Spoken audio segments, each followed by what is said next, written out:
श्रीपादराजं शरणं प्रपद्ये श्रीपादराजं शरणं प्रपद्ये श्रीपादराजं शरणं प्रपद्ये. श्रीपाद श्रीवल्लभ चरित्रामृत अध्याय 45. श्री हनुमंताला भूमीवर अवतार घेण्याची अनुज्ञा. काशी क्षेत्रातील श्रीपाद प्रभूंच्या लीला. श्री भास्कर पंडितांच्या घरी आमचे माध्यान्ह भोजन झाले. त्यानंतर त्यांनी सांगण्यास सुरुवात केली. ते म्हणाले, श्रोते हो, श्रीपाद प्रभूंच्या लीला अतर्क्य आहेत. त्यांनी काशी नगरात अनेक महापुरुषांना आशीर्वाद दिले. त्यांना हवे असलेल्या योगसिद्धी प्राप्त करून दिल्या. ते ऋषींच्या समुदायास उद्देशून म्हणाले, मी नरसिंह सरस्वती नावाने अजून एक अवतार धारण करणार आहे. मी पिठिकापुरात अदृश्य होऊन काशी क्षेत्री येण्याचे प्रबल कारण हे महापुण्य क्षेत्र आहे. सिद्ध संकल्पांची येथे पूर्तता होते. मी दररोज गंगे स्नान करण्यासाठी योग मार्गाने येत असतो. मी नरसिंह सरस्वती अवतारात येथेच संन्यास दीक्षा स्वीकारणार आहे. येत्या शतकात क्रियायोगाचे ज्ञान इच्छिणाऱ्या गृहस्थाश्रमी लोकांना बोध करण्याच्या निमित्ताने श्यामाचरण नावाच्या एका साधकाला येथे काशीत जन्म घेण्याचा आदेश देत आहे. येणाऱ्या युगात ब्रह्मज्ञानी हनुमंताला श्यामाचरणांजवळ क्रियायोग शिकण्यास सांगितले आहे. हे त्रिवार सत्य आहे. हनुमंताला सीता, राम, लक्ष्मण आणि भरतांचे दर्शन. तेवढ्यात श्रीपाद प्रभू ऋषी संघाबरोबर योग मार्गाचे अनुसरण करीत बद्रिका वनात येऊन पोचले. तेथे त्यांनी नरनारायण गुहेत अनेक शिष्यांना योग दीक्षा दिली. नंतर तेथून 12 कोस दूर असलेल्या उर्वशी कुंडाजवळ ते आले. ऋषी गंगेत सुद्धा त्यांनी स्नान केले. 5000 वर्षापासून तपस्या करीत असलेल्या सर्वेश्वरानंद नावाच्या महायोग्या श्रीपाद प्रभूंनी आशीर्वाद दिला. तेथून ते नेपाळ देशात गेले. तेथे एका पर्वतावर रामनामाच्या ध्यानात मग्न असलेल्या हनुमंतास श्रीराम, सीता, लक्ष्मण, भरत आणि शत्रुघ्न या सर्वांचे दर्शन एकत्रितपणे श्रीपादांनी घडविले. ते हनुमंताला म्हणाले, हे हनुमंता, तू रामनामाचा किती कोटी जप केलास याचा अंदाज लागत नाही. इतक्या थोड्या काळात तू रामनामाचा एवढा महान जप केलास की चित्रगुप्ताला सुद्धा त्याचा हिशोब ठेवणे अशक्य झाले. यामुळेच तू चिरंजीव पदास प्राप्त झालास. तू कालातीत आहेस. तुझे आयुष्य किती लक्ष वर्षे आहे ते चित्रगुप्ताला सुद्धा लिहिणे अशक्य आहे. तू कलियुगात अवतरित हो, जितेंद्रिय होऊन सर्वांना वंदनीय होशील. रामबीज महिमा. यानंतर हनुमंत म्हणाला, प्रभू, रामबीज हे अग्निबीजच आहे. त्यांच्यामुळेच मला अग्निसिद्धी प्राप्त झाली. मी देहबुद्धीने तुमचा अंश आहे. आत्मबुद्धीने मी तुमचे स्वरूप झालो आहे. मी कोणत्या स्वरूपात अवतार घ्यावा ते मला सांगा.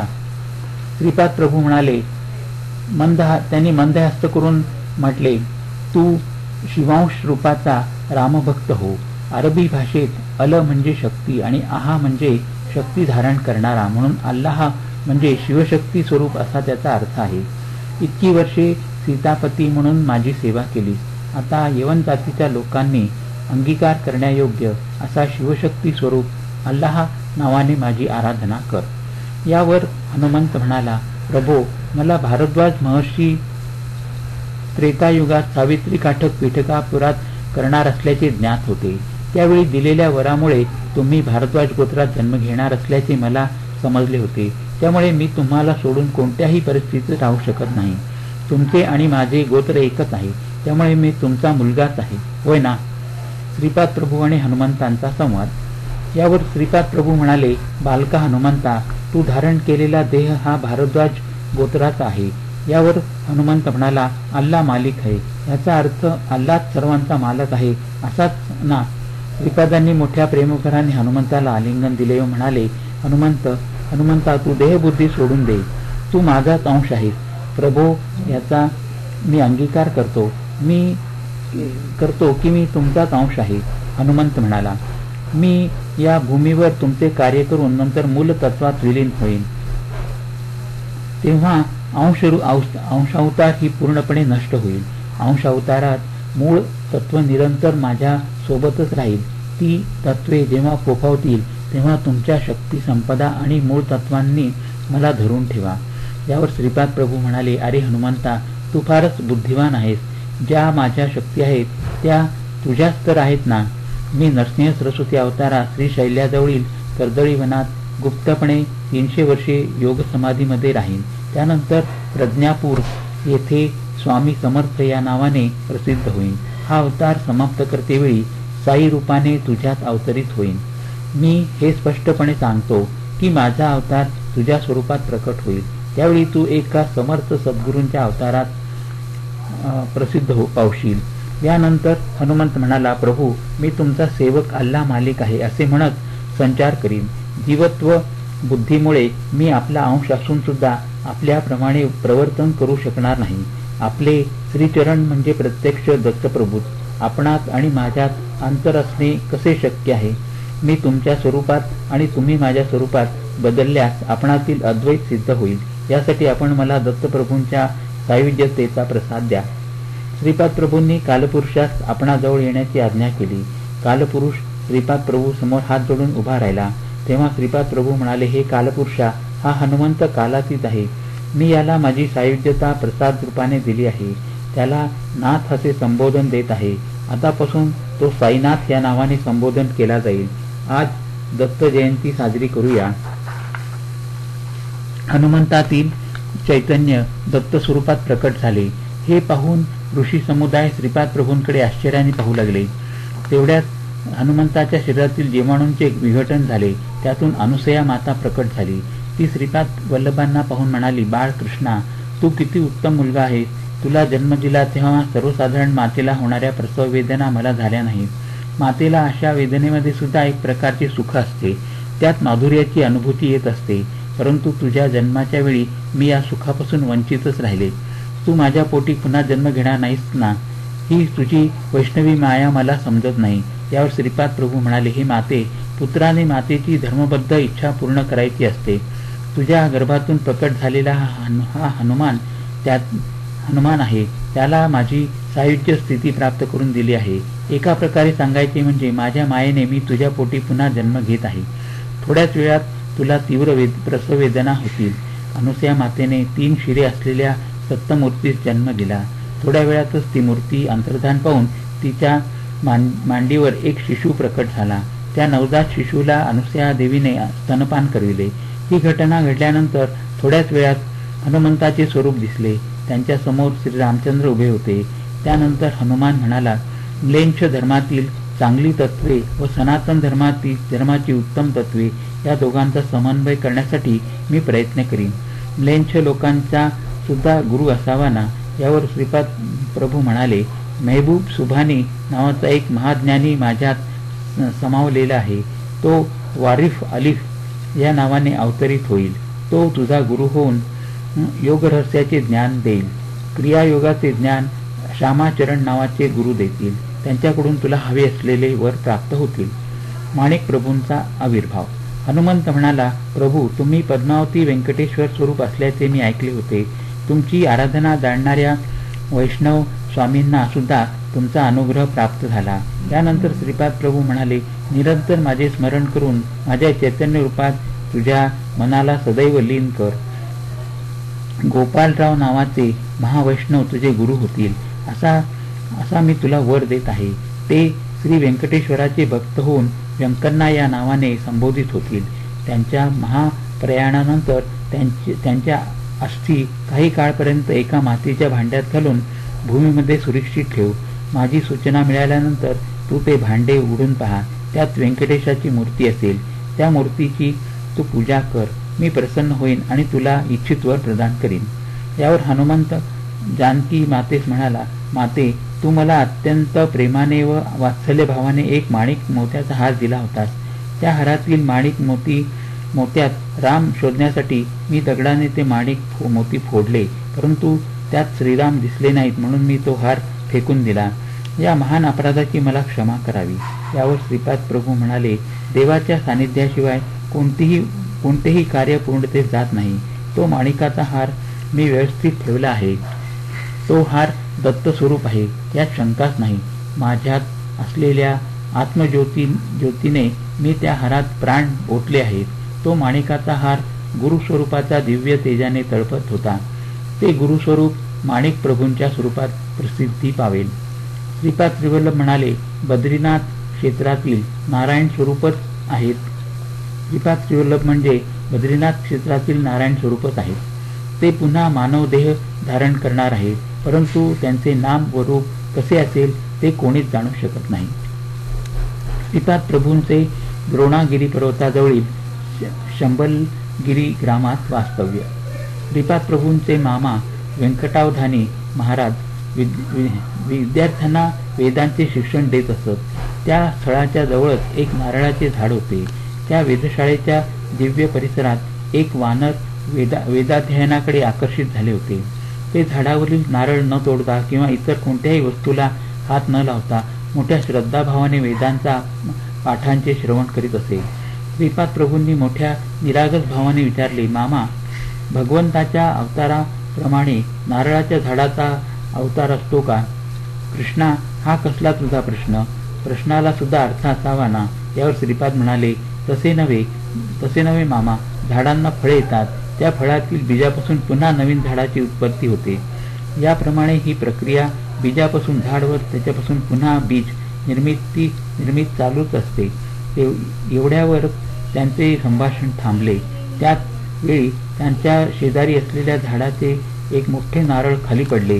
ते नारळ श्रीपादांनी आपल्या हातात घेतले व त्या वानराकडे पाहून श्रीपाद म्हणाले, तुला रिक्त हस्ताने पाठवणे मला योग्य वाटले नाही. माझ्या हाताने तुला हे नारळ प्रसाद म्हणून देत आहे. श्रीपादांनी ते नारळ त्या वानराच्या हाती देऊन मोठ्या प्रेमभराने त्याच्या पाठीवरून हात फिरविला व म्हणाले, तू माझ्याकडून अजून एक नारळ मागू नकोस. तुला हे मान्य असल्यास मी तुला नारळ देईन. वानराने होकारार्थी मान हलवली. तो नारळ घेऊन ते वानर आनंदाने निघून गेले. प्रत्यक्षात ते वानर कोण होते? श्रीपादांनी ते नारळ त्याला का दिले? अजून एक नारळ देणार नाही असे का म्हणाले? काही प्रयत्न न करता ते नारळ खाली कसे पडले आणि कोणासाठी? या सर्व प्रश्नांची उत्तरे कोण देऊ शकेल? श्रीपाद प्रभूंच्या लीला अद्भुत, अगम्य आणि अनाकलनीय असतात, हेच खरे. श्रीपाद प्रभू द्रोणागिरी नावाच्या संजीवनी पर्वतावर गेले. काही दिवस तेथील ऋषी मुनींच्या समुदायाबरोबर आनंदात राहिले. तेथे असलेल्या महायोग्यांना अनुग्रह देऊन कृतार्थ केले. तेथून ते कल्की प्रभूंचा जन्म ज्या गावी होणार आहे त्या गावी गेले. तो प्रदेश महायोग्यांनी सुद्धा न पाहिलेला होता. हिमालयात हजारो वर्षापासून तपश्चर्या करणारे महापुरुष या ग्रामात आहेत. संबल गावातील स्फटिक पर्वतावरील शुद्ध जल श्री प्रभूंनी प्राशन केले. ते जल पिणाऱ्यांचे वय वाढत नाही असे येथील या जलाचे महात्म्य आहे. यामुळे श्रीपादांचे वय 16 वर्षाच्या कुमारासारखेच राहिले. त्यात वयानुसार कोणताच बदल झाला नाही. श्रीपाद प्रभूंचे गोकर्ण क्षेत्रातून दिव्य लोकात प्रयाण. यानंतर श्रीपाद प्रभू अनेक दिव्य स्थानांना भेट देत साधकांना, भक्तांना, महापुरुषांना अनुग्रह देत गोकर्ण महाबळेश्वर क्षेत्रात येऊन पोचले. या क्षेत्री प्रभू 3 वर्षे राहिले.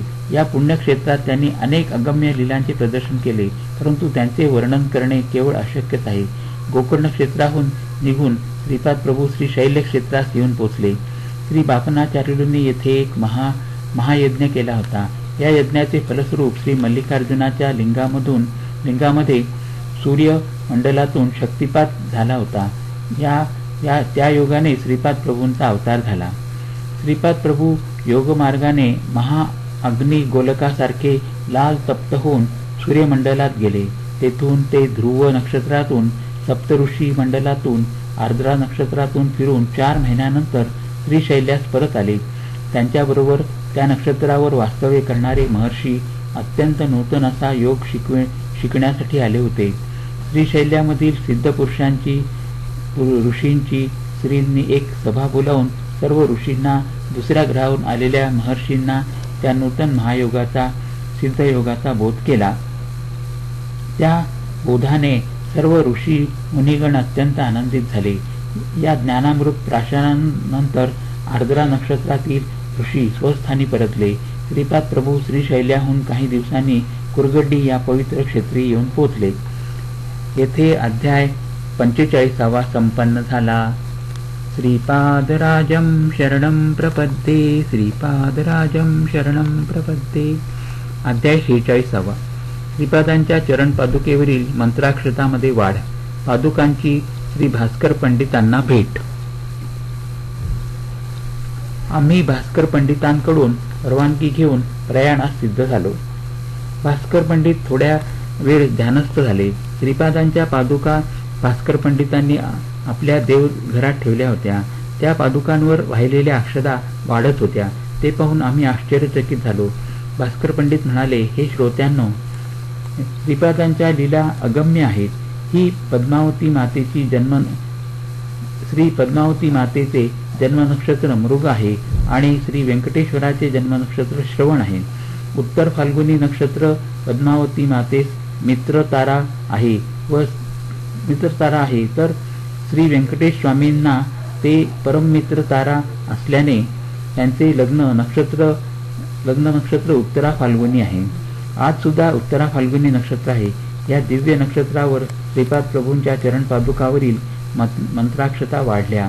यावरून श्रीपाद प्रभू साक्षात पद्मावती आणि श्री व्यंकटेश स्वरूप आहेत हे कळण्यासाठी त्यांनी ही लीला केली. यातील थोड्या मंत्राक्षता तुमच्या जवळ ठेवा. त्या तुम्हाला शुभ ठरतील आणि श्री प्रभूंची कृपा तुमच्यावर सदोदित राहील. शंकरभट्ट आणि धनगुप्त यांच्या बरोबर देश पर्यटन आणि विविध क्षेत्राचे दर्शन. आम्ही प्रवासाचा संकल्प करून बैलगाडीने प्रवास सुरू केला. ती बैलगाडी एका लग्नाच्या वरातीची होती. त्या वरातीतील वैश्य प्रमुख घोडागाडीतून प्रवास करीत होते. ते कोंडविडू गावी जात होते. ते वैश्य प्रमुख धनगुप्त म्हणाले, आज फार शुभ दिवस आहे. तुम्ही बैलगाडीतून प्रवास करून श्रीपाद प्रभूंच्या मंत्राक्षता लग्न घरी दिल्या व नंतर आम्हालाही दिल्या. ते पुढे सांगू लागले, मी एकदा व्यापाराच्या निमित्ताने पिठिकापुरमला गेलो होतो. तेव्हा मला श्रीपाद प्रभूंचे दर्शन श्री व्यंकटप्पय्या श्रेष्ठींच्या घरी झाले. त्यावेळी श्रीपाद प्रभू प्रेमभराने म्हणाले, तुझ्या पुत्राच्या विवाहासमयी मी मंत्राक्षता आशीर्वाद रूपाने तुला पाठवून देईन. त्यांच्याकडून मंत्राक्षता पाठवीन त्या ब्राह्मणास 2 वराह दक्षिणा दे. यानंतर आम्ही कोंडबिडू गावी पोचलो. तेथे धनगुप्ताच्या मुलाचे लग्न मोठ्या थाटात पार पडले. या ठिकाणी आमची ओळख एका हिरे मोत्याच्या व्यापाऱ्याशी झाली. धनगुप्त कोंडबिडू या गावी थोडे दिवस राहिले. मी मात्र घोडागाडीने विजयवाटिका म्हणजे सध्याचे विजयवाडा शहर या स्थळी आलो. या महाक्षेत्रात कृष्णा नदी असून श्री कनकदुर्गा व श्री मल्लेश्वर स्वामी यांचे मंदिर आहे. कृष्णा नदी मध्ये स्नान करून मी देवदर्शन घेतले. देवीच्या देवळात मला एक वृद्ध संन्यासी भेटले. त्यांना अनेक दिवसापासून पिठिकापुरमला जाऊन श्रीपाद प्रभूंचे दर्शन घेण्याची तळमळ लागली होती. विजयवाटिकेमधून निघून आम्ही दोघे काही दिवसांनी राजमंदिरी क्षेत्री येऊन पोचलो. तेथे गोदावरी नदी स्नान करून मी मार्कंडेश्वरांचे आणि कोटिलिंगेश्वराचे दर्शन घेतले. आमचा प्रवास श्रीपादांच्या कृपेने अत्यंत सुखकर होत होता. मी माझ्याबरोबरच्या संन्याशांना म्हणालो, थोड्याच दिवसात आपण पिठिकापुरमला पोहोचू. तेथील श्रीपाद प्रभू अवतरित झालेले त्यांचे घर पाहू. श्री व्यंकटप्पय्या श्रेष्ठी आणि नरसिंहवर्मा यांची भेट घेऊ. श्रीपादांचे आजोबा श्री बापनाचार्युलू यांचे आशीर्वाद घेऊ. श्रीपाद प्रभूंच्या माता सुमती महाराणी, पिता अप्पलराज शर्मा यांची भेट घेऊया. यानंतर आपण पिठिकापुरमहून कुरगड्डीत जाऊन श्रीपाद प्रभूंचे दर्शन घेऊ. संन्यासी अत्यंत आनंदित झाले होते. मार्गातील अनेक देवालयांचे दर्शन घेत आम्ही थोड्याच दिवसात पिठिकापुरमला पोहोचलो. श्री बापनाचार्युलूंच्या घरी आमची राहण्याची व जेवण खाण्याची व्यवस्था झाली होती. श्रीपादांच्या अनेक बाललीला आम्ही भक्त जनांच्या मुखातून ऐकल्या. श्रीपाद प्रभूंच्या असंख्य लीलांचे वर्णन करणे सहस्त्र मुखे असलेल्या आदिशेषाला सुद्धा कठीण आहे. तेथे माझ्यासारख्या यकच्चित ब्राह्मणाची काय कथा. श्रीपादांच्या भक्तांचे कुरगड्डीस प्रयाण. श्री नरसिंहवर्मांच्या धर्मपत्नीने कुरगड्डीत जाऊन श्रीपादांचे दर्शन घेण्याचा संकल्प केला होता. याच संदर्भात त्यांनी व्यंकटप्पय्या श्रेष्ठी आणि बापनाचार्युलू बरोबर चर्चा केली. सर्वांनी मिळून एकमताने कुरगड्डीत जाण्याचा निश्चय केला. श्रीपादांचे माता पिता सुमती महाराणी आणि अप्पलराज शर्मा आपल्या पुत्राच्या भेटीची अत्यंत उत्सुकतेने प्रतीक्षा करीत होते. या सर्व मंडळींनी 18 घोडागाड्या ठरविल्या. त्यात बसून सामानासह एका शुभदिनी प्रातःकाळी सर्वांनी प्रयाण केले. पिठापुरम ते कुरगड्डी अंतर बरेच असल्याने प्रवासास कित्येक दिवस लागणार होते. सुमती महाराणीस आपल्या लाडक्या पुत्राचे मुख केव्हा पाहिन असे झाले होते. त्यांच्या आठवणीने त्या मातेच्या डोळ्यात पाणी तरळले. सर्वांनी तिला आता आपण श्रीपादांना लवकरच भेटणार आहोत ना असे सांगून तिचे समाधान केले आणि प्रवास चालूच होता. आई वडील आजी आजोबा यांना श्रीपाद प्रभूंचे पुनर्दर्शन. सर्वांतर्यामी आणि माया नाटक सूत्रधारी असलेले श्रीकालदर्शी श्रीपादांना बसल्या ठिकाणी पिठिकापुरमहून येणारी मंडळी घोडागाडीसह दिसत होती. प्रातःकाळी निघालेल्या गाड्या दुपारचे 12 वाजेपर्यंत चालत होत्या. अचानक एक अद्भुत घटना घडली. गाडीवानासह सर्व मंडळींना एकदम मूर्छा आल्यासारखेच वाटले. त्या सर्वांना आपल्या गाड्या आकाशमार्गाने जात असल्याचा भास झाला. थोड्या वेळाने मूर्छा गेल्यावर आम्ही पाहिले तर एका अनोळखी प्रांतात आल्याचे जाणवले. गाडीतून खाली उतरून तो कोणता प्रांत आहे ते आम्ही पाहू लागलो. रस्त्याने येणाऱ्या एका वाटसरूस ते कोणते गाव आहे ते विचारले तेव्हा तो म्हणाला, महाराज, हे पंचदेव पहाड गाव आहे. आज गुरुवार असल्याने आम्ही श्रीपाद प्रभूंच्या दर्शनात गेलो होतो. त्या महाप्रभूंनी त्यांच्या दर्शनास आलेल्या प्रत्येक भक्ताला क्षेमकुशल विचारून त्यांच्या आधिव्याधी दूर केल्या. दर्शनास आलेल्या सर्व भाविकांसाठी जेवणाची उत्तम व्यवस्था होती असे सांगून तो वाटसरू आपल्या मार्गाने निघून गेला. आम्ही प्रातःकाळी पिठापुरमहून घोडागाडीने निघालो होतो. आता दुपारचे 12:30 वाजले होते आणि एवढ्या थोड्या वेळात येथे कसे येऊन पोचलो याचे महदाश्चर्य वाटत होते. आम्ही नावेतून नदी पार करून कुरगड्डी गावात प्रवेश केला.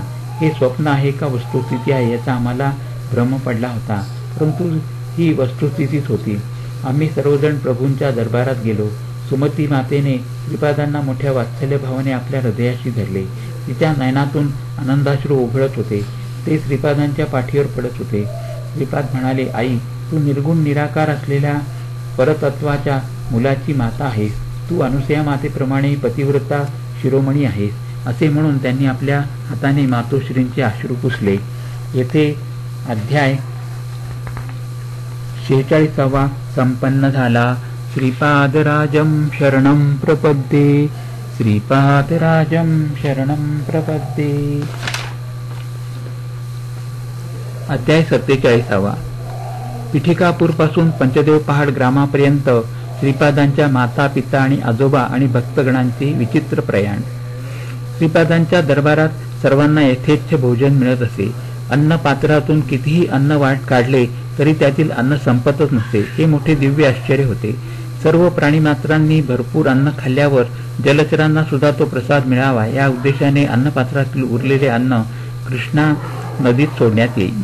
श्रीपाद प्रभू बापनाचार्युलूंना म्हणाले, आजोबा, तुम्ही श्रीशैल्यावर सावित्री काटक यज्ञ संपन्न करून सूर्यमंडलातील तेज शक्तिपादद्वारा आकर्षित केले होते. तसेच मी अवतार घ्यावा म्हणून भारद्वाज मुनींनी अत्यंत आर्तभावाने प्रार्थना केली होती. त्यांना दिलेल्या वचनाचे पालन करण्यासाठी मी अवतार घेतला आहे. ब्रह्मस्वरूप हे शब्दांनी वर्णन करता येत नाही, तसेच मनानेही त्याची कल्पना करता येत नाही. ते ब्रह्मस्वरूप केवळ दत्तात्रय प्रभू जाणू शकतात. त्यासाठी आपण त्यांच्याच नावाचा जयघोष करूया. मी देश कालावर मात करू शकतो. माझ्या इच्छेला पर्याय नाही. माझ्या गरजेनुसार मी माझ्या मताशी तुमच्या मताची एक वाक्यता करू शकतो. अंतराळातील सारे तारे ग्रह माझ्या हातातील खेळणे आहेत. मी तुमच्या प्रत्येक इच्छा आकांक्षा पूर्ण केल्या. आजोबा, तुम्ही पूर्वी लाभादी महर्षी नंद भास्कराचार्य झालात तेव्हा प्रत्येक वेळी मी तुमच्यावर कृपा केली. आता बापनाचार्युलू म्हणून आलात तर मी श्रीपाद श्रीवल्लभांच्या रूपात भावविभोर होऊन आलो आहे. यात आश्चर्य वाटण्यासारखे काही नाही. यानंतर व्यंकटप्राय श्रेष्ठी म्हणाले, हे सोन्या, हे कृष्णा, तुला सर्व काही सोपे वाटते, परंतु आम्हाला ते असाधारण आणि रोमांचकारी वाटते. यावर श्रीपाद प्रभू म्हणाले, आजोबा, मी पूर्ण प्रज्ञ असून प्रत्येकाच्या कर्मधर्माप्रमाणे ज्याचे त्याला फल देत असतो. माझ्यातून निघालेला लहानसा किरण सुद्धा पृथ्वी सहन करू शकत नाही. थोडीशी कुंडलिनी शक्ती जागृत केली तरी तुम्ही ती सहन करू शकत नाही. त्यामुळे मी माझ्याच मायेमध्ये स्वतःला सुरक्षित ठेवतो. जेव्हा गरज पडेल तेव्हा मी असाधारण कार्य करू शकतो. असा कोणताच वर नाही ज्यात माझी माया नाही. मी करू शकणार नाही असे कोणतेच कार्य नाही. तुम्हा सर्वांना पिठिकापुरमहून इतक्या थोड्या वेळात पंचदेव पहाड ग्रामापर्यंत आणण्यामागे मी दत्तप्रभूच आहे हे तुम्हास कळावे हा उद्देश होता. नरसिंह वर्मा म्हणाले, सर्व जनांचे रक्षण करणारा एकमेव क्षत्रिय तूच आहेस. बाकी सारे नाममात्र क्षत्रिय आहेत। यावर श्रीपाद प्रभू म्हणाले, क्षत्रियत्व हा माझा नेहमीचा स्वभावच आहे। शिवाजी महाराज या नावाने महाराष्ट्रात अवतार घेऊन सनातन धर्माचे रक्षण करावे अशी ईश्वरी इच्छा होती। या इच्छेनुसार शिवाजी राजाचा अवतार धारण करून महाराष्ट्रात हिंदवी राज्याची प्रतिष्ठापना करीन। यावर नरसिंह वर्मा म्हणाले, सार्वभौम श्रीपादांचा जय जयकार असो। श्रीपादांच्या आजी म्हणाल्या, अरे बाळा, तुझा विवाह सोहळा पाहण्यासाठी आमचे डोळे आतुरलेले होते। तुझा विवाह सोहळा मोठ्या थाटामाटाने साजरा झालेला आणि तुझ्या कपाळावर लग्नाचा टिळा लावून मुंडावळ्या बांधलेला सर्व शृंगाराने नटलेला नवरदेव आम्हास पाहायचा होता। श्रीपाद म्हणाले, आजी, अवश्य तुमच्या इच्छेप्रमाणे होईल। मी कल्की अवतारात शंभल गावात जन्म घेईन। त्यावेळी पद्मावती नावाच्या अनघा लक्ष्मीबरोबर विवाह करीन, परंतु यासाठी काही काळ लागेल। तुमची इच्छा मात्र मी अवश्य पूर्ण करीन। व्यंकट सुब्बम्मा श्रीपादांना म्हणाली, हे कान्हा, तू माझ्या हातून दूध, दही, साय, लोणी खाऊन खूप दिवस झाले। माझ्या हाताने तुला खाऊ घालण्याची माझी तीव्र इच्छा आहे। माया नाटक सूत्रधारी श्रीपाद प्रभू आणि त्यांचा लीला विनोद। श्रीपाद प्रभू म्हणाले, आजी, तू अवश्य खाऊ घाल। मला आपल्या हाताने खाण्याचा कंटाळा आला आहे।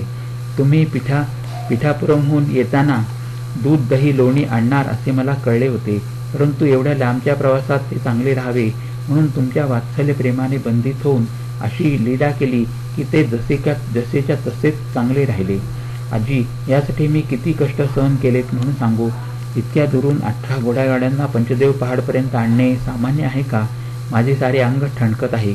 माझ्या हातावर किती वळ उमटलेत बघा ना। खरोखरी श्रीपादांच्या हातावर फोड आले होते। व्यंकट सुब्बम्माने अत्यंत मृदू भावाने श्रीपादांच्या हातांना लोणी लावली आणि अंगास गरम पाण्याचा शेक दिला। खरोखरी माया नाटक सूत्रधारी श्रीपादांच्या लीला मोठ्या अगम्य होत्या। राजमंबा म्हणाली, हे कृष्णा, तुझा आवडता हलवा करून तो चांदीच्या पात्रात घालून मी आणला आहे। तू जवळ ये, तुला खाऊ घालते। श्रीपादांच्या 3 आजींनी मिळून त्यांना तो मधुर हलवा खाऊ घातला, परंतु त्या पात्रातील हलवा संपतच नव्हता।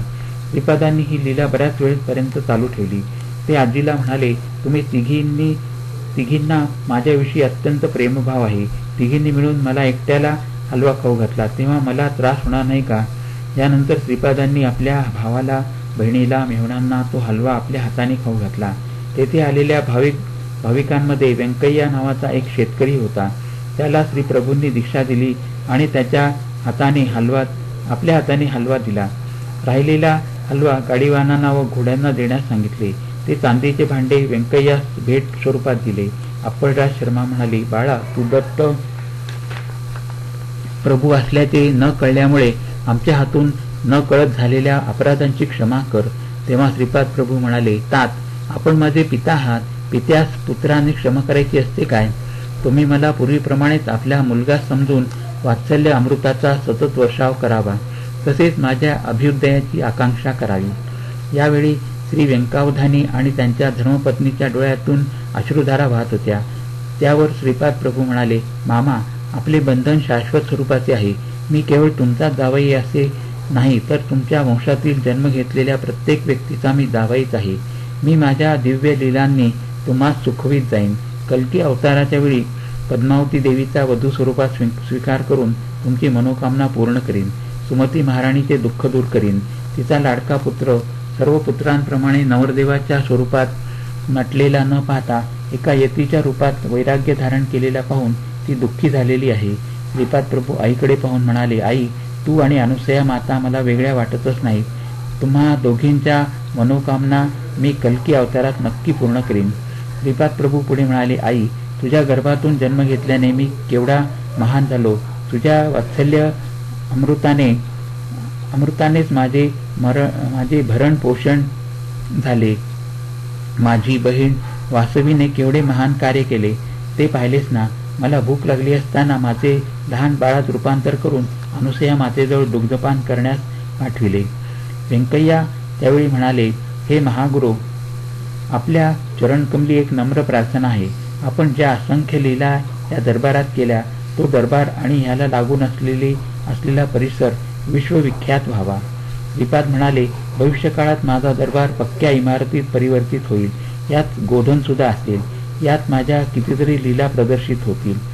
हा माझ्या डोळ्यांनी पाहिलेला भविष्यकाळातील अनुभव आहे.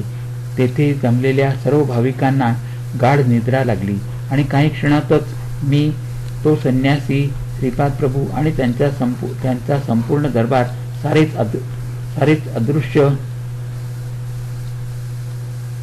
अदृश्य झाले. त्यांचे काय झाले असेल याची मला हुरहुर लागली. हे सारे राक्षसी मायेने झाले असेल अशी मला शंका आली. यावर श्रीपाद प्रभू म्हणाले, माझ्या सानिध्यात कोणतीही राक्षसी माया कार्य करू शकत नाही.